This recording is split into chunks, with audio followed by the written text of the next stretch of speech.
If you are a business owner, the Chamber of Commerce is the best networking organization because they are the frontline voice of what is happening in your community. And here to tell us more is Danny Seiden. Thank you, Danny, who is the president and CEO of the Arizona Chamber of Commerce.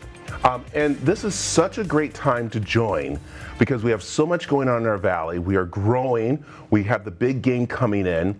But also, what's so important that we want to touch upon is that the chamber is not just about having coffee and sitting around and, laughing and talking. It's also very businessy, especially when it comes to you guys being the voice, going to Congress, going to the Senate to help our businesses here in the Valley. And that's so important.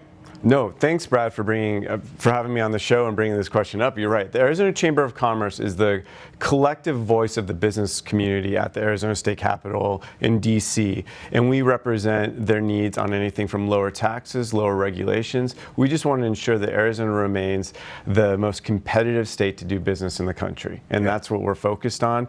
Any interactions that businesses, whether large or small, have with government, that's where we come into play, make sure that they're as pleasant as possible, and we help them navigate that. Yeah, and the great thing is that you work kind of like individually but together with businesses because every business is different, so it's not just throwing everybody into a pot because you have small businesses and you have big businesses, but you guys come together on things. It's so great. We do. That's actually the history of the Chambers of Commerce. Somewhere back in history, a business came along and saw a problem with government. They decided they could attack that better as a coalition than as an individual. And so that's what we do. We have a broad coalition of, as you said, Main Street, brand names you've heard of, all the way down to Main Street small businesses. That's who we represent.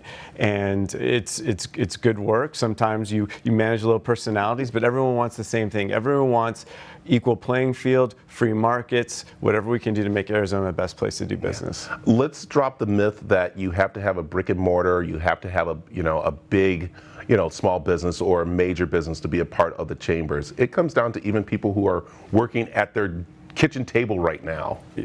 I think the majority of people are working at their kitchen table right now, but you're right, that's correct. We have a lot of entrepreneurs, we have a lot of investors who are part of the chamber. Just, again, it spans from representing over 250,000 employees all the way down to, somebody who's got a great idea and is pitching that idea to other members. They're all part of our group. Yeah, let's talk about the future of Arizona. That is something that we are definitely looking at right now, especially as we start to see the valley grow with people moving in and business popping up. We just had Brick Road here, coffee, a new business that just opened up. What are we seeing for our forecast in businesses here? 2022 looks fantastic for Arizona right now. Do you know we were in the top 4 in pandemic job recovery, and that's one indicator. The other indicator is we've had fantastic drops in our unemployment rate month after month. I think we're at the lowest unemployment rate we've been at now since the pre-Great Recession.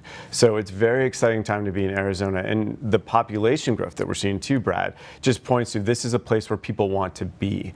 And with growth comes amazing opportunities. So as we grow, as more businesses come here, it's very exciting. It used to be you would hear a big announcement about a new company every 6 months. Now you're going to hear one every month. That's just where Arizona is going right now. And a lot of that are the policies that the governor and the state legislature enact that we fight for down at the Capitol. Yeah.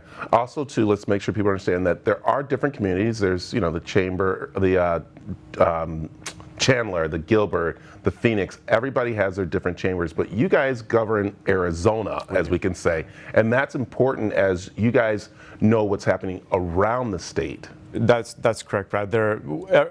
Most cities or regions have their own individuals chambers. We work with them a lot. We maintain great relationships. We tend to be all on the same side on 80% of all issues. However, we do have to take a broader 30,000-foot view of what's happening in the whole state and work together to drive policy through. I mean, we are the primary advocates when it comes to business needs down at the Capitol and back in D.C. for Arizona. So if you're seeing an issue in government, you need help, you contact the state chamber. Yeah, which is great. And I will say right now, if you are any type of business out there, you got to join them because As we mentioned, the big games coming up. Yes. You guys will know all the different things that people can do in business-wise when it comes to that, because there's a lot of rules and regulations, and that's why joining right now is so important. It is. You know, a couple of things we're working on right now. We fought very hard to stop what's known as the PRO Act, which was basically this bill back in D.C. that would have undermined Arizona's long history of right-to-work status, which means you could be fired for not joining a union. You know, we worked hard with Senator Sinema, Senator Kelly to keep them off that bill. We are working nonstop to keep taxes low down at the Capitol and keep government from coming into private business and telling you how to keep your employees safer now. We fight for employer freedom. And as you pointed out, with the Super Bowl coming, we want to make sure everyone knows this is the place to be. It's a time to showcase Arizona. We just had the Open. You know, they're estimating, what, 800,000 people just came through our city. That's worth about 400 million plus. The Super Bowl is going to be around 800 million plus. These are excellent showcases for what you and I already know. This is the best state in the country. I like it. All right. Danny, tell them where they can find out more information to being a part of the chamber. You can go to azchamber.com, and you can also, when you go to azchamber.com, sign up for our newsletter. It's called The Dry Heat. We provide you economic information, policy information, have a column called The Bottom Line, and we have a news network we run out of our foundation called the Chamber Business News. Articles coming every day, very topical stuff. Perfect. Dan, thanks for joining us. Thank you, Brad. I really appreciate it. Good seeing it. Yeah. All right. Come on back. We got more mix right after this.